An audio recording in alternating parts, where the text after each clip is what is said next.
Newman pada tahun 1961. Kemudian Oscar Newman ini menyebutkan perlunya ada defensible space dan kemudian dikenal sebagai peaceful gitu ya. Artinya butuh kondisi keadaan di kota di Amerika Serikat di sana pada tahun 1971 dalam kondisi yang rawan sehingga diperlukan adanya tindakan pencegahan kejahatan dengan membuat satu lingkungan yang mana lingkungan tersebut dapat menggaranti atau membuat satu lingkungan yang damai, yang aman sehingga dapat beraktivitas sosial dengan baik. Nextnya,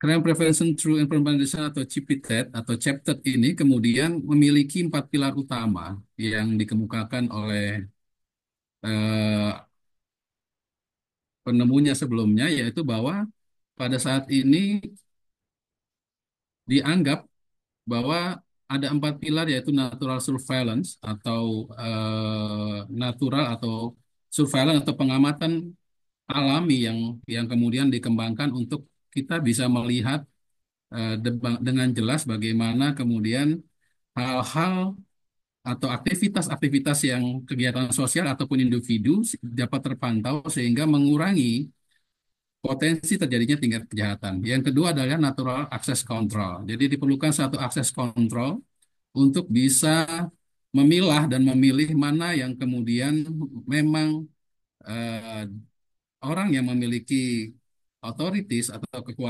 atau kewenangan untuk masuk ke daerah tertentu.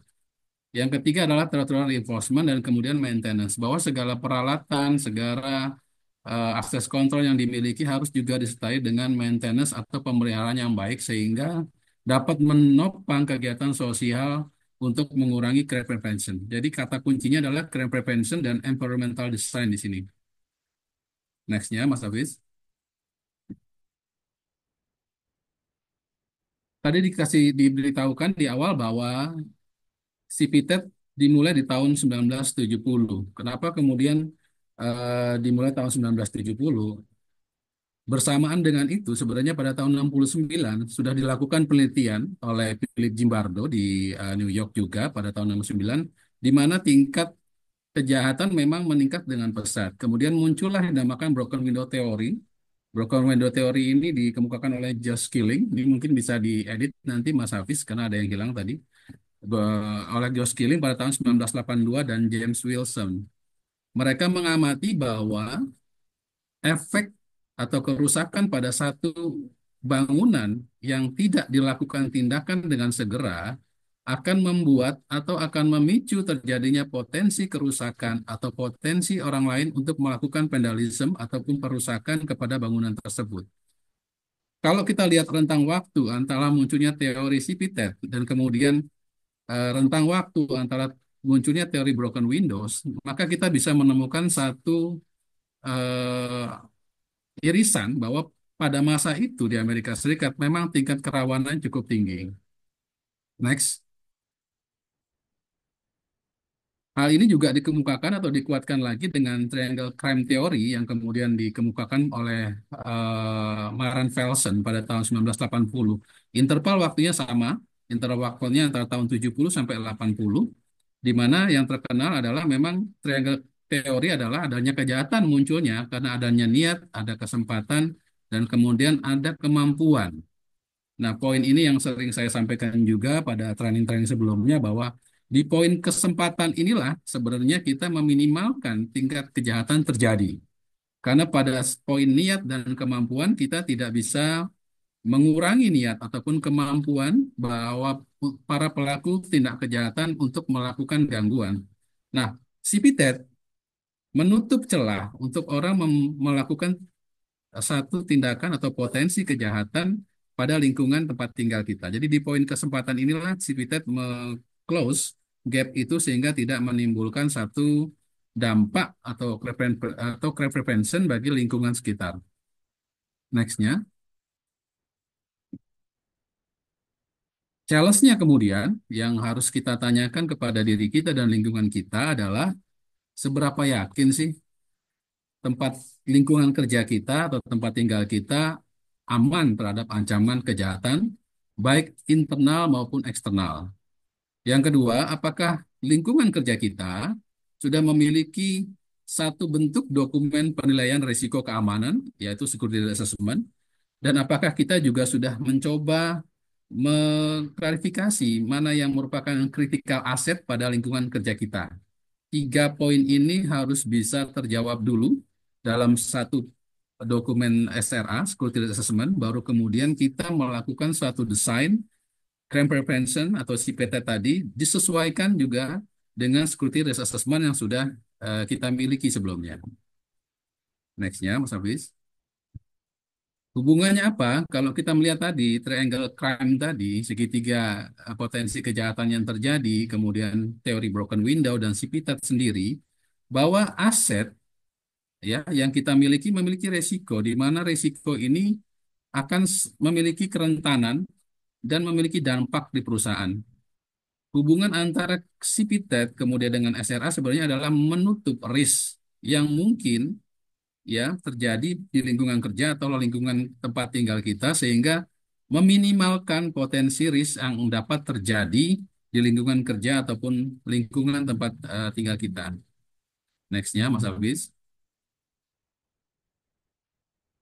Kaitannya apa? Cipitet kemudian berkembang untuk membuat tadi ada empat pilar di Cipitat yaitu natural surveillance, access control, reinforcement, territoriality, dan maintenance. Jadi secara fisik kaitannya dengan physical security, bagaimana kemudian membuat satu batasan-batasan baik secara akses kontrol dengan membuat barrier misalnya checkpoint, secara territoriality kemudian membuat sinyal ataupun landscaping pada bangunan atau lingkungan tempat kerja ataupun tinggal kita, kemudian juga kita melakukan maintenance terhadap peralatan perlengkapan yang mendukung secara fisik terhadap support environmental ataupun bangunan untuk mereduce crime prevention berdasarkan security risk assessment yang kita lakukan sehingga tidak terjadi atau turunnya nilai risk tadi.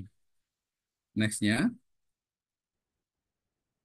apa kaitannya kemudian Cipitat pada cyber security? Cyber security yang kemudian menjadi salah satu challenge pada era sekarang ini pun sama, pada prinsipnya kita mencoba untuk membatasi ataupun melimitasi secara natural surveillance, dia bisa berdasarkan kemudian kepada traffic di dunia cyber seperti apa yang terjadi. Akses kontrol pun kita melimitasi mengenai siapa sih orang yang berhak mengakses satu dokumen, siapa sih orang yang berhak untuk mengakses suatu informasi. Jadi ada level tingkat informasi yang kemudian ditetapkan oleh perusahaan. Nextnya. Kemudian territory sama, kemudian kita lihat siapa sih yang kemudian bisa diizinkan untuk membuka satu sistem sehingga kita biasanya bikin firewall ya dalam cyber security sehingga tidak semua orang bisa memanage dan kemudian ada maintenance dan manajemen biasanya kita update berupa password secara regularly ataupun juga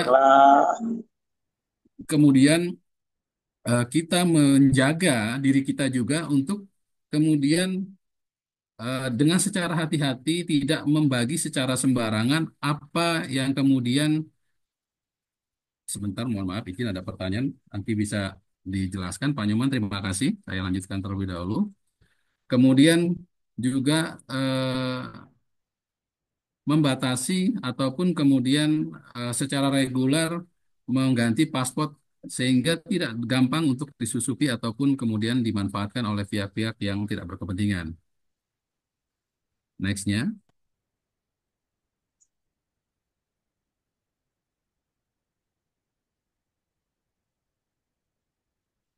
Ya, tadi saya bicara mengenai CPTED dan keterkaitannya dengan risk assessment.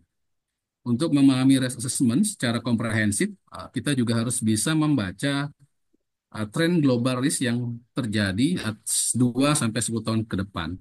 Bahwa kemudian disinformasi, kemudian cyber dan apa namanya perubahan iklim menjadi challenge besar kalau kita merunut kepada The Global Risk Report pada tahun 2024. Hal ini bisa menjadi dasar pertimbangan kita untuk menentukan SRA kemudian baru kemudian melakukan desain terhadap Cipitet kita. Nextnya, oke. Data apa lagi sih yang diperlukan selain data internal di lingkungan kerja kita yang kita pahami untuk kita bisa membuat satu tinjauan risk assessment. Mungkin sebagai masukan bisa diambil dari beberapa data statistik kriminal yang ada kemudian annual risk survey yang ada, kemudian juga ada World mengenai terorisme. UI kemarin baru saja 2 hari yang lalu meluncurkan satu buku, World Terrorism Index di Indonesia, dinyatakan bahwa kondisi teroris di tahun 2024 mengalami penurunan sehingga posisi kita berada di posisi 51. Apakah ini akan menjadi konsisten bahwa memang kita dalam kondisi low terrorism sementara statistik kriminal kita compare antara tahun 2023 mengalami penaikan sebesar 60%. Ini kemudian menjadi pertimbangan tertentu.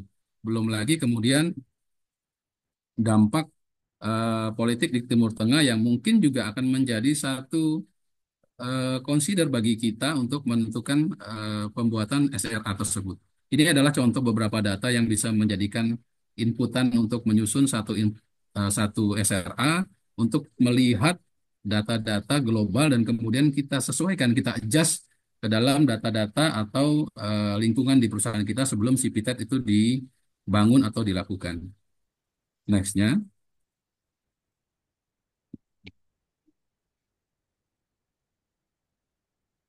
tadi disampaikan bahwa eh, si PITET pada dasarnya menekan crime prevention atau menekan risk dalam perusahaan. Di, Yuk. di slide lagi, di Iya betul, klik tapi lagi Mbak Mas Dina, Hafiz.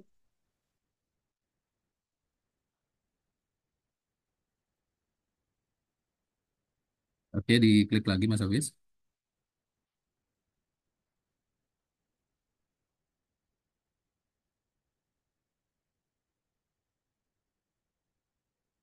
Oke. Organisasi atau perusahaan ingin mencapai satu tujuan, tapi di tengah-tengah itu ada risiko. Risiko ini yang kemudian risiko teknis maupun non-teknis ini kita maintain. Harapannya dengan pembuatan SRA dan kemudian mendesain satu Cipita tadi, seperti yang disampaikan sebelumnya, ini adalah menurunkan tingkat risiko perusahaan, sehingga apa yang menjadi goal atau apa yang menjadi tujuan perusahaan menjadi sampai atau kemudian bisa diminimalkan sehingga tujuan-tujuan perusahaan dapat tercapai. Nextnya, Mas Hafiz. Oke, ini juga terkait mengenai 4D ya. Kemudian si PETAT ini mencoba untuk mendinai, delay, detect, dan deter. Atau kalau dalam bahasa Perpol 7 tahun 2019 adalah preemptif, preventif, dan represif. Itu biasanya dilakukan untuk kemudian kita langkah-langkah untuk kemudian menghambat terjadinya crime prevention. Nextnya Mas Hafiz. Perkembangan CEPTED atau CPTED ini kemudian tidak hanya bicara mengenai 4 poin tadi, tapi juga dewasa ini muncul teori yang kemudian bahwa CPTED merupakan tanggung jawab dari lingkungan. Jadi CPTED tidak bisa berdiri sendiri, ya, tapi juga harus melibatkan lingkungan dan kemudian sistem sosial yang ada di lingkungan sekitar perusahaan berada. Nextnya. Nah, kemudian perkembangannya membagi si Pitet ke dalam beberapa level sampai ke dalam level advance, yaitu level neighborhood di mana ada peran aktif secara kawasan untuk kita membangun kebersamaan dalam si Pitet dengan sense atau awareness terhadap security-nya yang memang sudah mature atau sudah matang sehingga si Pitet dalam bentuk yang modern ini mengedepankan juga komunikasi dan community development untuk bersama-sama ada kesadaran mengenai security dalam level tertentu yang kemudian bisa dibangun dalam rangka kewilayahan atau ke apa lingkungan ya. Nextnya Mas Hafiz. Nah, kita bisa lihat perkembangan Civitet 1, 2, dan kemudian 3 pada tingkat advance, yaitu kemudian melibatkan environmental dan kemudian melibatkan community sehingga mencapai satu bentuk sipitet yang memang ideal. Jadi sipitet bisa dilakukan dengan persyaratan security awareness-nya benar-benar sudah dipahami, security awareness-nya benar-benar sudah dalam level yang sama antara satu karyawan dengan karyawan lain ataupun lingkungan yang satu dengan lingkungan yang lain. Jadi ini kerja bukan merupakan kerja individu, tapi merupakan kerja bersama dalam satu sistem lingkungan. Next-nya, Mas Hafiz. Nah, kemudian kaitannya dengan personal management, yaitu bahwa tadi disampaikan untuk membuat Civitet ini berjalan, maka harus ada peran dan fungsi security personal yang juga memahami fungsi dan perannya dalam Civitet. Kemudian ada komunikasi yang terdeliver dengan jelas melalui apa namanya security awareness. Ada engagement ya, ada pertemuan, ada komunikasi dengan departemen lain atau lingkungan yang lain. Security system tidak bisa berdiri sendiri. Security system dalam hal ini harus juga mau berkomunikasi dan kemudian menggandeng departemen lain, ya departemen terkait, Enviro, departemen safety, departemen komunikasi dan government relation misalnya, untuk berkolaborasi sehingga ada kolaborasi di situ kata kuncinya yang memungkinkan Civitet bisa kemudian dilaksanakan secara bersama-sama dengan kesadaran security yang dimiliki oleh seluruh karyawan. Next-nya, konsep Civitet yang kemudian menjadi konsep yang di awal tahun 70-an 80-an dengan tingkat kejahatan dan kriminal yang tinggi dengan memakai berbagai macam akses kontrol, kemudian memakai security surveillance, akan diadopt setelah melakukan SRA dan kemudian memastikan tingkat awareness-nya dipahami dalam level yang cukup setara dengan antara pemahaman karyawan yang satu dengan yang lainnya, maka bisa berubah menjadi next-nya Mas Afid, konsep yang tadi saya sampaikan community based civitas. Jadi community based civitas tadi menekankan kepada community engagement, menekankan kepada satu kolaborasi antara pihak-pihak lain yang langsung tidak langsung memang bersentuhan terhadap sistem pengamanan di lingkungan kerja ataupun lingkungan sosial kita. Next-nya Mas Hafiz. Kalau tadi lihat gambaran betapa satu lingkungan perusahaan dijaga dengan sangat sangat ketat ya, setelah dilakukan sipitat dan dipastikan SRA-nya dalam kondisi yang memang low, sehingga dapat di-adjust, mungkin bisa digunakan cara-cara tadi seperti disampaikan ini, bisa menggunakan tadi selokan yang lebih, yang bisa menjadi pembatas. Kemudian bisa digunakan pagar yang transparan untuk bisa melihat lalu lintas orang ataupun lalu lintas kendaraan di sekitar. Jadi lebih kepada environmental design-nya, lebih kepada humanis. Dan tapi ini dipastikan dulu SRA-nya sudah dilakukan. Ya jangan kemudian kita melakukan satu bentuk sivitet atau mendesain lingkungan yang terbuka tanpa adanya SRA terlebih dahulu. Next-nya, Mbak Davis. Di lingkungan sekarang, yang gedung-gedung sekarang, yang terutama di gedung-gedung yang memang sudah ada di jalur utama, yang sudah tingkat pengamanan dan tingkat keamanannya tinggi, maka diciptakan satu ruang-ruang terbuka, ya seperti misalnya sudah ada, tetap ada pengawasannya, tapi kemudian leveling misalnya. Levelingnya kemudian tingkat apa namanya levelingnya dilakukan adjust dengan mengkombinasikan misalnya dengan tanaman, dengan leveling antara tamu dan pengunjung sehingga yang di posisi atas bisa melihat ke bagian yang bawah, tentunya juga dengan didukung oleh rambu-rambu dan petunjuk yang jelas. Next-nya Mas Hafiz. Oke, tadi kembali lagi kepada si peta tadi bahwa harus berdasarkan risk base dan harus berdasarkan juga melihat potensi kerawanan dan lingkungan sekitarnya. Jadi pastikan, saran saya pastikan juga Bapak Ibu memiliki data kriminal, memiliki data kerawanan, memiliki data risk assessment sebelum mendesain satu struktur bangunan yang kemudian sebenarnya kalau diterapkan bisa mereduce ya beberapa adjust mengenai berapa banyak CCTV, adjust mengenai pagar, akses kontrol, selama awareness-nya ada. Apakah kemudian employee ataupun orang yang bekerja di dalam satu lingkungan perusahaan sudah bisa mendapatkan kesetaraan dalam awareness security, say something, see something dalam perusahaan, apakah kemudian sudah berjalan? Ini harus di-ensure dulu, dipastikan dulu sebelum kemudian kita menerapkan atau memutuskan satu bentuk CPTED yang kemudian di-adjust, disesuaikan dengan lingkungan kerja ataupun lingkungan tempat tinggal kita bersama. Nextnya, Mas Hafiz. Yang dapat kita tarik kesimpulan dari CPTED tadi bahwa harus dilakukan integrasi. Ya, bicara CPTED adalah bisa bicara lingkungan yang tadi dari tahun 70 mengharapkan lingkungan dengan keamanan atau crime prevention yang rendah sehingga dapat hidup lebih baik.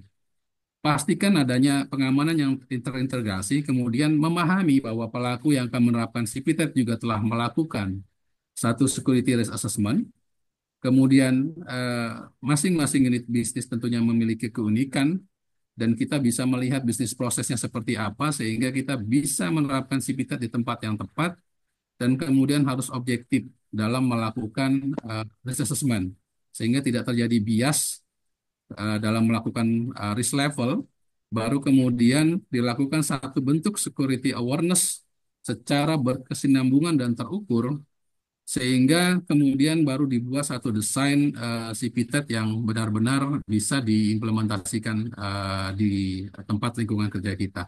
Ini proses jangka panjang yang merupakan tanggung jawab kita bersama. Kalau kita melihat tadi trennya dari tahun 70, 80, 90 dan kaitannya dengan enviro dan lingkungan, ruang terbuka dan segala macam, maka langkah-langkah ke sana akan tentunya untuk daerah-daerah yang dengan tanda kutip ya, tingkat kriminal dan rawan konflik sudah sangat rendah, kita bisa melakukan CPTAT ini dikombinasikan dengan fungsi-fungsi dan peran serta lembaga-lembaga ataupun departemen-departemen yang terkait dengan keamanan. Jadi bicara CPTED dan security system pada dasarnya tidak terlepas dari irisan-irisan kita kepada departemen-departemen lainnya yang juga memiliki satu komprehensif. Jadi mungkin stakeholder relation misalnya memiliki satu stakeholder planning, kemudian Enviro memiliki planning sendiri dan kemudian diintegrasikan juga dengan security planning, baru kemudian kita bisa membuat satu kajian, satu analisa yang dapat memastikan bahwa lingkungan kerja atau CPTED ini dapat dilaksanakan. Saya rasa itu Mas Hafiz dari saya, banyak waktu untuk kemudian berdiskusi di 30 menit ke depan. Semoga apa yang disampaikan bisa menjadikan satu masukan, karena di sini banyak nama-nama senior juga yang sudah saya kenal, dan kita terbuka untuk diskusi, Mas Hafiz. Silakan, Mas Hafiz. Terima kasih. Baik, terima kasih Pak Budi atas paparan terkait dengan crime prevention through environment design. Sangat insightful Pak Budi atas paparan dan materinya. Mungkin bisa kita langsung saja masuk ke sesi diskusi dan tanya jawab. Kebetulan ini sudah ada satu pertanyaan yang disampaikan oleh Pak Nyoman melalui kolom meeting chat. Mungkin bisa saya langsung sampaikan ya Pak Budi dari pertanyaan dari Pak Nyoman. Dan mungkin untuk Bapak Ibu yang ingin bertanya silahkan bisa sampaikan melalui kolom chat atau raise hand. Nantinya saya akan menunjuk Bapak Ibu sekalian untuk menyampaikan apa yang ingin disampaikan. Baik, pertanyaan pertama dari Pak Nyoman Wijaya. Yang pertama, Pak Budi ini mohon izin nanti bisa langsung dijawab ya Pak Budi ya dari masing-masing pertanyaan. Bagaimana Indonesia dapat mengintegrasikan Sipitnet ke dalam kota-kota berkelanjutan di masa depan? Lalu yang kedua, bagaimana Sipitnet dapat diterapkan di Indonesia dengan melihat potensi bencana di Indonesia seperti gempa bumi, tanah longsor, dan sebagainya? Apakah ini menjadi dasar pertimbangan Sipitnet untuk diterapkan? Nah, lalu yang ketiga, jika CPT diterapkan di Indonesia, apakah akan ada keseragaman atau dapat disesuaikan atau adaptasi dengan kondisi masing-masing wilayah? Ya, mungkin Pak Budi bisa langsung dijawab ya terkait dengan pertanyaan yang disampaikan oleh Pak Nyoman. Ada Baik, 3 pertanyaan, Pak Budi. Silahkan, Pak Budi. baik, pertanyaannya sangat berbobot dari Pak Nyoman. Salam Pak Nyoman, selamat pagi. Pertanyaan pertama, bagaimana Indonesia dapat mengintegrasikan CPTED? Kalau ditanya soal itu, tanpa alasan politik, tanpa mengesampingkan alasan politik dan segala macam, sebenarnya desain IKN sendiri ya adalah desain yang mengacu kepada CPTED pada awalnya. Ya terlepas dari IKN-nya akan dilanjutkan atau tidak dilanjutkan urusan politik, tapi desain CPTED pada IKN itu sudah menjadi satu pemikiran untuk dilakukan sebagai role model. Kenapa kemudian desain ini dilakukan? Karena tanpa saya tadi sampaikan tanpa kita bicara politik bahwa salah satu perusahaan ya kita bicara perusahaan dulu yang sudah menerapkan CPTED dan sekarang bisa dilihat mungkin di daerah Bintaro ada Green Office-nya The Breeze itu di sana mereka sudah menerapkan CPTED ini ya. Saya belum melihat secara mendalam apakah juga kalau saya berdiskusi dengan direktur dari Sinarmas Group di sana apakah sudah disertai dengan risk assessment dan keterkaitannya dengan security. Tapi kemudian bahwa di lingkungan itu, di IKN ini kemudian digeser karena memang salah satu penanggung jawab pada saat IKN adalah grupnya Sinarmas. Sehingga konsep kota yang dengan konsep Sipita tadi sebenarnya dibawa ke dalam konsepnya IKN dan sudah dihitung juga pada saat itu, didesain juga karena saya dimintai pendapatnya oleh salah satu direktur di Sinarmas Group waktu itu. Namun kemudian memang ada hal-hal yang apa ya saya bilang bahwa ini bukan hal yang kemudian dapat dilakukan dengan mudah gitu loh. Walaupun sebenarnya contoh Sipitet dalam masa lalu sudah diterapkan di mana kalau kita ke Jogja ya di Keraton Yogyakarta itu keraton yang sudah menerapkan Sipitet. Kalau kita lihat dari mulai alun-alun masuk, ya betapa alun-alun menjadi ruang terbuka bagi tamu orang yang akan menghadap raja. Di situ dilihat bahwa alun-alun di ruang terbuka dan kemudian menjadi public area dan semua orang bisa melihat tamu yang akan masuk ke dalam. Jadi konsep Civitet dalam dalam dalam masa lalu itu diterapkan dengan kesadaran bahwa satu, kondisi negara benar-benar dalam kondisi yang bisa diyakinkan potensi keamanan dan kriminalnya sudah rendah. Itu dipastikan dulu. Nah, kalau indeks kriminalnya masih tinggi, maka tidak mungkin ataupun kemudian lingkungan sosialnya tidak bisa mensupport seperti di tambang misalnya, di tambang emas ataupun di minyak misalnya, di minyak lepas pantai misalnya ataupun di minyak-minyak tambang-tambang emas seperti di Bolang Mongondo misalnya yang tingkat kriminalnya sangat tinggi dan terkait dengan emas akan sangat sulit menerapkan CPTED karena CPTED ini approach-nya yang kondisi yang terakhir ini adalah lebih kepada human. Jadi penghargaan kepada human dan perlakuan kepada human untuk kemudian dengan kesadaran itu bisa direduce. Apakah bisa diterapkan? Diterapkan dengan cara dipastikan dulu bentuk bangunannya seperti apa. Karena tadi disampaikan bangunan gempa dengan tidak gempa tentunya memiliki konstruksi dan struktur yang berbeda. Di Pulau Jawa terutama kalau kita belajar mengenai konstruksi dan kemudian kita melihat beberapa rumah-rumah Jawa, rumah limasan, rumah joglo adalah rumah-rumah yang didesain atau merupakan hasil pemikiran dari para sesepuh kita, para leluhur kita dengan kejeniusannya mendesain satu rumah yang kemudian sebenarnya konsepnya Cipitet. Kenapa? Rumah joglo dan limasan kalau kita lihat strukturnya knockdown dari kayu. Sehingga dengan fungsi rawan gempa tersebut, bangunan-bangunan di istana termasuk Keraton Jogja dan Keraton Surakarta di awalnya menggunakan bangunan-bangunan kayu yang kemudian bisa mengadap bentuk lempengan gempa di Pulau Jawa yang disesuaikan dengan beberapa kali kejadian gempa besar terutama di daerah Kerajaan Mataram zaman dahulu dan itu di adjust.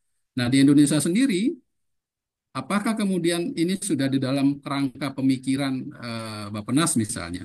Saya sebutkan bahwa sampai hari ini mungkin dari diskusi dengan beberapa pakar-pakar tata kelola dan tata perkotaan yang saya temui, belum secara garis besar akan menggeser satu kemungkinan menjadi dengan konsep CPTED. Maka kemudian IKN adalah salah satu role mode yang akan menerapkan sistem itu dan beberapa desainnya memang sudah dalam dalam blueprint yang akan mengarah ke sana. Namun kemudian kita belum tahu apakah IKN atau akan diteruskan atau tidak dan ini tidak ada urusan dengan politis. Tapi saya mengambil contoh bahwa konsep IKN adalah konsep yang memang sudah dipikirkan oleh teman-teman di pengembang di sana untuk menerapkan konsep ini dengan memastikan terlebih dahulu bahwa memang kondisi tanah, ya, kondisi culture, kondisi budaya, kemudian kondisi keamanan, tingkat kriminal dan awareness-nya di kawasan itu kemudian bisa apa namanya disesuaikan. Saya rasa itu Mas Hafiz dan kemudian apakah sih kita dapat diterapkan eh, dengan keseragaman? Saya rasa kembali lagi background dari backgroundnya untuk membuat satu CPTED adalah risk assessment. Sehingga kondisi saya yakini kondisi Indonesia yang dengan unik ya, dengan kondisi unik structure geologis dan pegunungan dan laut misalnya, itu akan memiliki satu bentuk pendekatan sipitet yang unik yang menyesuaikan dengan kondisi dan culture masing-masing budaya dan kemudian lingkungan di Indonesia, Mas Hafiz. Semoga bisa menjawab pertanyaan Pak Nyoman. Terima kasih banyak. Baik, terima kasih banyak Pak Budi. Memang sangat unik ya keadaan Indonesia dari topografinya, demografinya, sehingga membuat si PTT ini tidak bisa diseragamkan, walaupun memang secara security risk assessment-nya itu bisa jadi sama. Nah, mungkin Bapak Ibu sekalian, apakah ada pertanyaan kembali? Oke, ini ada pertanyaan kembali Pak Nyoman dari Pak Ahmad Roshid.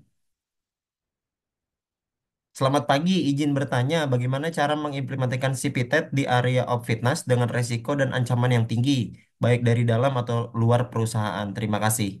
Nah, silakan Pak Budi, ada pertanyaan dari Pak Ahmad Roshid, bisa langsung dijawab terkait dengan pengimplementasian CPTED di area of fitness. Baik, untuk Outfitness sendiri, di Outfitness, karena background saya juga di sana, saya ada 18 tahun di sana. Kita kalau kita mengacu kepada tadi base-nya harus risk base ya. Kalau kita bicara harus risk base, pastikan dulu risk base kita tadi kita sampaikan oleh Pak Ahmad Rosid tadi kita dengan resiko dan ancaman yang tinggi. Kalau resiko dan ancamannya yang tinggi, maka kita lihat lagi apa apa yang kemudian menjadi ancaman. Apakah ancamannya adalah fraud? Apakah ancamannya adalah apa namanya demo? Apakah ancamannya adalah pencurian yang tinggi? Ataukah ancamannya yang paling tinggi apa? Kita bicara itu kita pengen lihat dulu risk levelnya apa yang paling tinggi. Kalau dikatakan tadi ancaman dari luar dari dalam. Kalau kalau kita bicara ancaman dari luar berpengaruh terhadap kurang lebih 30% kejadian-kejadian yang akan mengganggu jalannya operasional. Ancaman di dalam berpengaruh 50% terhadap potensi keamanan yang ada di perusahaan kita. Nah, tadi Pak Ahmad Rosid bilang ada ancaman di dalam dan di luar, berarti 50 plus 30, ancamannya 80%. Ya, di Ofitnas, karena ada orang dalam juga yang kemudian bermain. Biasanya bisa jadi urusannya dengan, kalau tidak dengan procurement, urusannya dengan community development, urusannya kemudian dengan limbah. Itu yang menjadi ancaman. Kalau memang tingkat resikonya ancamannya masih tinggi, yang paling harus diperhatikan atau di-ensure dulu adalah security programnya dulu. Security, security program untuk kemudian meningkatkan awareness kita, security awareness kita ke seluruh bagian stakeholder, seluruh bagian di community development, bagian di safety sehingga terintegrated dulu. Ketika risknya kemudian masih tinggi dan saya nggak bisa mengejas apa sarannya karena saya belum lihat levelingnya akan di mana. Misalnya kalau levelingnya demo misalnya, tentu kita tidak bisa membuat satu pagar yang terbuka karena permintaan atau potensi terjadinya demo sangat tinggi karena misalnya sosialisasi CSR-nya kurang berjalan dengan baik ataupun juga proses procurement soal limbahnya tidak berjalan dengan sosialisasi yang bagus. Nggak mungkin kita open pagar kita kemudian dengan tingkat demo yang tinggi. Jadi ensure dulu apa yang benar menjadi major dalam risk dan kemudian apa yang kemudian kita bisa reduce ya. Kalau misalnya terkait mengenai awareness tadi disampaikan, apakah kemudian satu dengan departemen lain awarenessnya sudah ada? Kadang-kadang dan seringnya terjadi community development memiliki community development-nya sendiri. Security punya program security plan-nya sendiri. Enviro pun sama, safety sama. Masih berjalan silo atau sendiri-sendiri, ini akan sangat sulit CPTED diterapkan. Ensure dulu bahwa kita mempunyai integritas atau mengintegrasikan program-program tadi dengan komunikasi yang major, komunikasi yang matang, dan kita juga bisa melakukan satu risk yang mungkin risk levelnya bisa kelihatan mana yang kemudian menjadi threat, mana yang kemudian menjadi rentan untuk kemudian dilakukan penyesuaian. Saya rasa itu Mas Hafiz.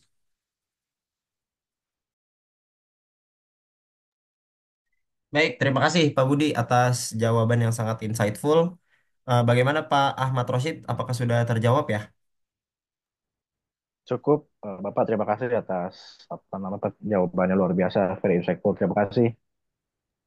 Ya, izin Mas Ahmad Rosid mungkin sama dengan latar belakang COVID, kita mengacu kepada Perpol 7, di mana memang Renpam dan Renkon kita setiap tahun kan biasanya diminta ya. Renpam dan Renkon kita diminta ini sesuai dengan Perpol 7, kebetulan saya juga auditor di sana, kita biasanya dimintai untuk membuat satu risk assessment ya.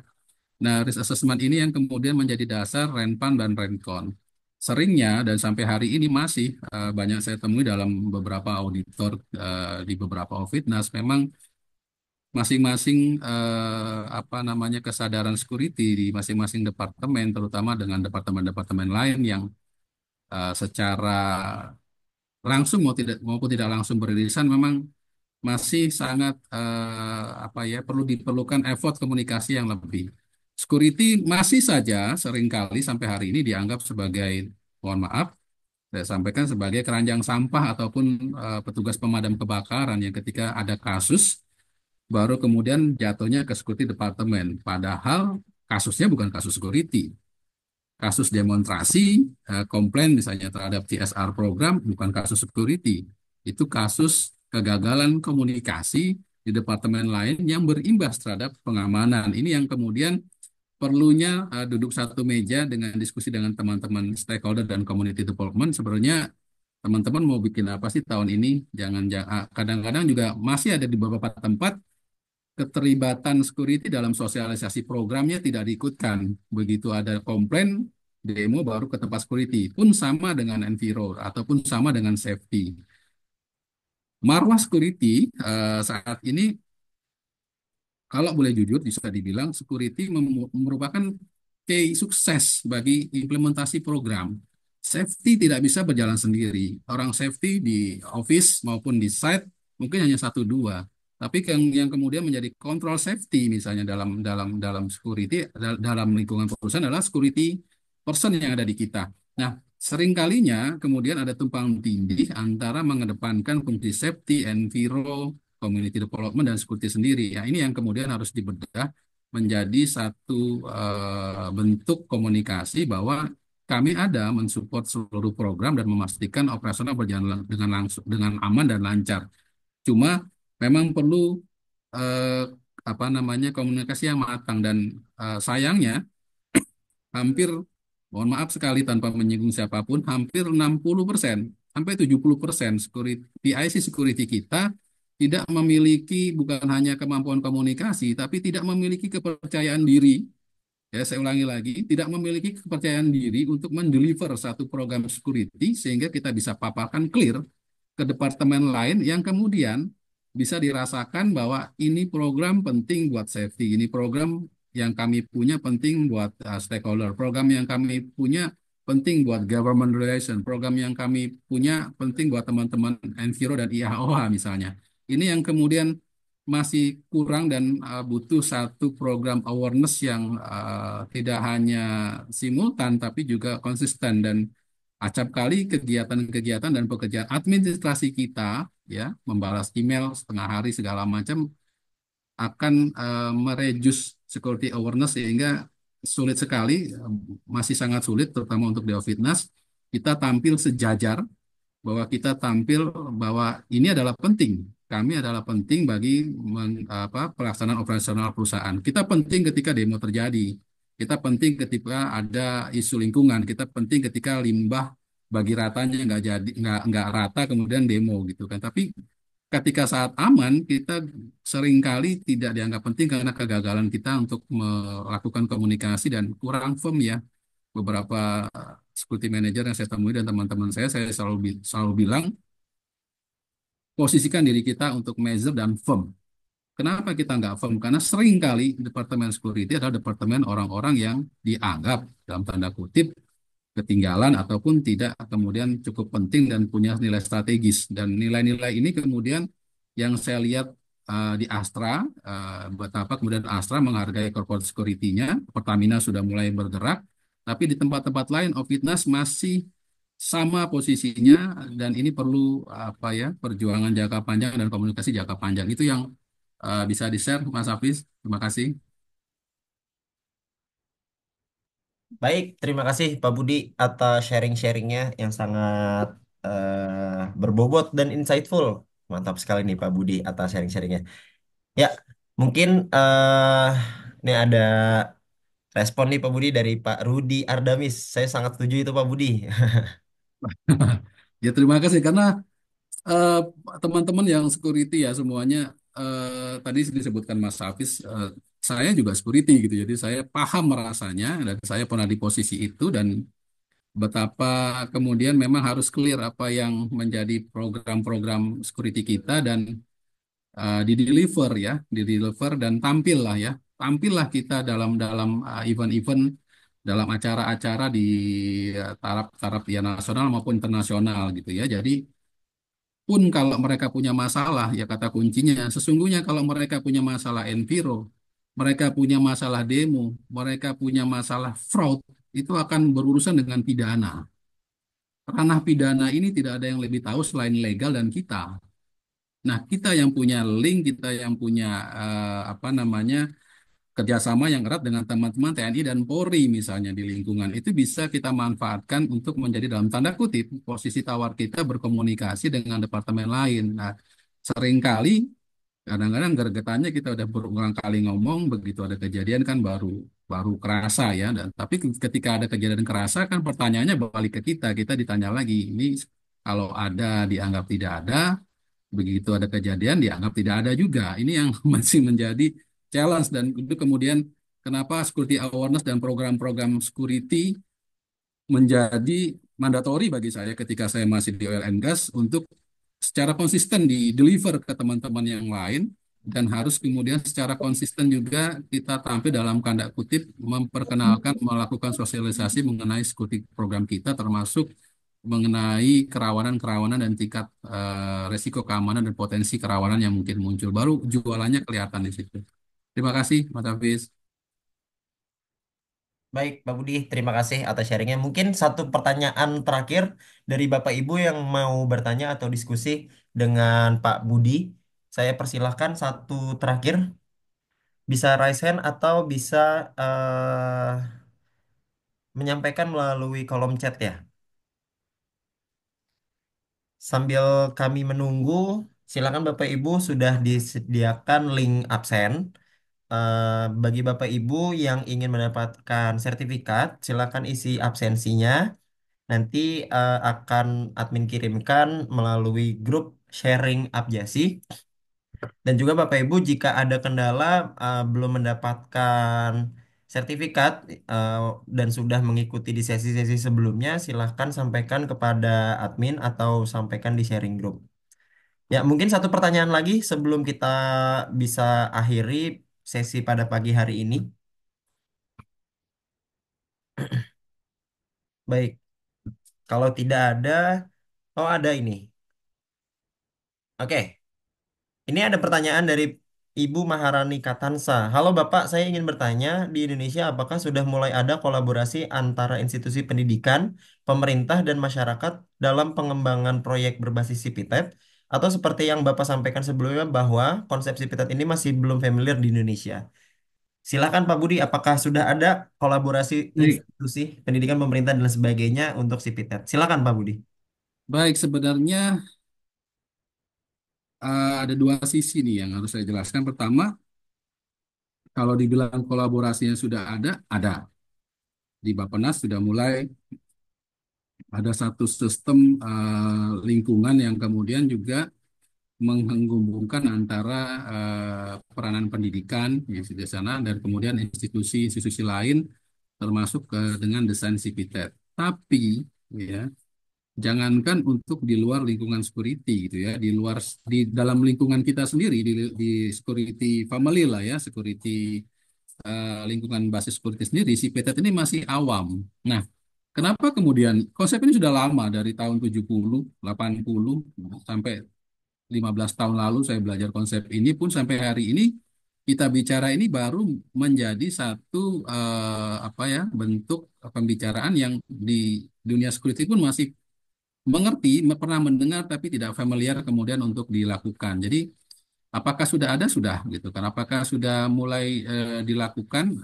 Tadi saya ngambil contoh tanpa tanpa bicara politik di IKN sudah mendesain itu sebagai role mode-nya gitu ya. Jadi antara energi terbarukan di IKN dengan menggunakan solar system, tapi ada masalah lain yang kemudian menjadi fundamental yang kita nggak tahu politik seperti apa, tapi pada saat IKN ditelurkan, IKN di apa namanya dilontarkan bahwa si PITET ini sudah didesain.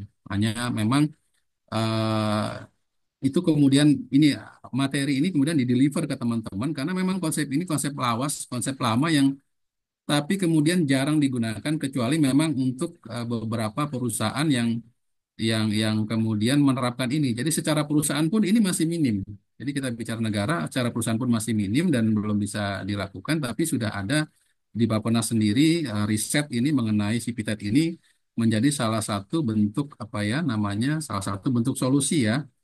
Dan kalau kita mau bicara konsep konsep teori bahwa sebenarnya kunci si Civitet tadi disampaikan membuat lingkungan yang harmoni yang aman secara culture Indonesia sudah punya ini nenek moyang kita tadi saya sampaikan sudah sangat jenius berabad-abad lalu membentuk sistem gotong royong kebersamaan tepos liro itu sebenarnya satu pilar untuk membuat satu Cipitat dalam tanda kutip culture ya ataupun di mana-mana kita temukan gotong royong di Batak, di Minang, di Manado, di orang Jawa ada kegotong royongan itu.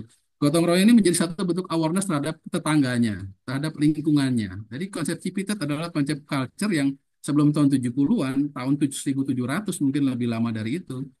Raja-raja di seluruh Nusantara sudah menerapkan itu secara apa namanya konsep itu kenapa Borobudur dibuat. Borobudur adalah Civitet untuk lembaga pendidikan gitu. Jadi eh, ini tapi kemudian beberapa hal yang kemudian menjadi nilai-nilai lebih dari negara kita direjus ya kemudian tidak dilakukan satu pembaruan dan kita lebih mengenal konsep-konsep Barat dan tidak bangga terhadap apa yang menjadi nilai-nilai budaya kita. Jadi pertanyaannya ya, sudah ada, tapi kemudian belum menjadi familiar. Ini kemudian harus terus-menerus Abjasi tadi melakukan bentuk seminar ini sebagai salah satu rangka untuk mensosialisasikan program Sipita tadi, sehingga kita orang security kalau ngomong ini, oh kita udah paham nih, ini tata kelola kota, tapi hubungannya sama keamanan, based on-nya kepada risk management basis misalnya. Ini yang kita harapkan ke depan kita bisa apa namanya bersuara lebih banyak. Ya, Abjasi, saya harapkan juga kemarin berdiskusi dengan teman-teman di Abjasi juga, dengan Mas Hafiz juga, bahwa ke depan doakan saja juga akan ada program-program yang akan secara dalam tanda kutip mengangkat harkat dan mengangkat positioning security ke dalam level yang lebih tinggi. Ini yang kita upayakan dengan adanya kesadaran bahwa security, we talk about security, we not only just talking about security manpower, tapi kita bicara sistem, kita bicara Cipitet, kita bicara cyber, kita bicara intelijen, kita bicara satu desain environmental yang baik, kita bicara komunikasi publik yang juga bagus. Jadi ini yang bisa dilihat kemudian menjadi salah satu masukannya. Doakan saja mungkin nanti Mas Hafiz di range untuk aplikasi membuat program-program yang kita sebagai insan security dan keluarga besar security bisa lebih mensosialisasikan apa yang menjadi concern dari security termasuk CPTED. Terima kasih Mas Hafiz. Baik, Pak Budi, terima kasih atas jawabannya. Ya, persis apa yang disampaikan oleh Pak Budi. Abjasi ke depannya nanti akan banyak program yang mengangkat harkat dan martabat security ke high level lagi ya, Pak Budi. Jadi, Bapak Ibu sekalian, tunggu saja apa apa apa tunggu saja produk-produk Abjasi yang akan kami tawarkan ke Bapak Ibu dan bisa bermanfaat untuk Bapak Ibu sekalian. Baik, sekali lagi terima kasih Pak Budi atas paparan materinya. Ini sudah tepat pukul 9.58 sesuai dengan rencana. Dan sudah ada 3 pertanyaan juga tadi terkait dengan materi yang disampaikan. Mungkin untuk terakhir, Pak Budi bisa menyampaikan closing statement atau sharing yang ingin disampaikan untuk menutup sesi pada pagi hari ini. Silakan Pak Budi. Baik, terima kasih Mas Hafiz dan terima kasih kepada Abjasi yang sudah menyelenggarakan acara ini. Harapan saya pribadi yang paling sulit, ya, yang paling sulit selama saya 20 tahun berada di lingkungan security, ya, dan kemudian diberikan amanah untuk memegang beberapa event-event besar dan nasional di Indonesia adalah konsistensi dan komitmen. Sistem apapun tanpa ada konsistensi dan komitmen kita untuk melakukan akan sangat sulit diimplementasikan. Nah, harapan saya pribadi bahwa ketika kita masuk ke dalam dunia security, kita memang memiliki komitmen security, kita mempunyai proud security, karena ini sudah menjadi pekerjaan kita, ini sudah menjadi tulang punggung kita, sudah bertahun-tahun keluarga kita, ya, diri kita, dinafkahi oleh profesi ini gitu loh. Dan saya selalu bilang jangan minder ya. Kenapa? Bapak security kita profesor, namanya Profesor Awaludin Jamin. Berarti orang pinter yang bikin security di Indonesia ini, bukan orang bodoh. Ya, jadi tapi hanya kemudian kita bicaranya hanya satpam sebagai manpower, maka kita di dalam tanda kutip dikungkung dalam satu pikiran yang tidak bisa luas. Padahal kalau saya berdiskusi dengan guru besar saya, Pak Profesor Awaludin Jamin, itu beliau mengharapkan security kita nggak hanya bicara manpower, tapi security bicara sistem, security bicara juga mengenai risk management dan hal-hal komprehensif lainnya, bahwa security beririsan dengan bidang-bidang lain. Abjasi saya harapkan menjadi salah satu tempat untuk mengasah, ya, dan saya juga belajar di sini mengasah kemampuan kita insan security menjadi insan security yang lebih firm, lebih percaya diri dan bisa berbicara tidak hanya sapam, tapi berbicara dalam skup bisnis yang besar. Itu. Terima kasih, Mas Hafiz. Baik, terima kasih Pak Budi atas closing statementnya. Semoga Abjasi bisa terus bermanfaat untuk insan security dan bisa terus berkembang dan mengembangkan dunia security di Indonesia. Baik, Bapak Ibu, terakhir saya ingatkan untuk Bapak Ibu yang ingin mendapatkan sertifikat di sesi pertama tahun 2025 ini, silakan Bapak Ibu mengisi link absen yang sudah ada dan sudah tertera di kolom chat pada pagi hari ini. Dan juga Bapak Ibu sekalian bisa cek melalui Instagram atau media sosial kami terkait dengan kegiatan-kegiatan selanjutnya. Dan Bapak Ibu jika tertarik bergabung menjadi anggota Apjasi, silahkan cek di www.apjasi.or.id, pilih kolom pendaftaran dan pilih kolom pendaftaran anggota Apjasi. Nah, silahkan Bapak Ibu menjadi anggota Apjasi dan bergabung, berdiskusi, juga untuk mengembangkan dunia security di Indonesia. Baik, terakhir saya ucapkan terima kasih. Saya mewakili pengurus Apjasi mengucapkan banyak terima kasih dan mohon maaf jika ada kendala, jika ada salah-salah kata. Saya mewakili Pak Ketua Umum Apjasi memberikan salam tidak bisa hadir pada pagi hari ini. Semoga kita terus konsisten untuk mengembangkan dunia security di Indonesia. Akhir kata, Assalamualaikum warahmatullahi wabarakatuh. Selamat pagi, salam sejahtera, salam kebajikan, Om Swastiastu, Namo Buddhaya. Salam aman semuanya. Terima kasih. Terima kasih Pak Budi. Waalaikumsalam. Terima Terima kasih kasih Pak Pak Budi. Budi. Terima kasih semuanya. Terima kasih Mas Hafiz. Mas Rudi apa kabarnya tuh?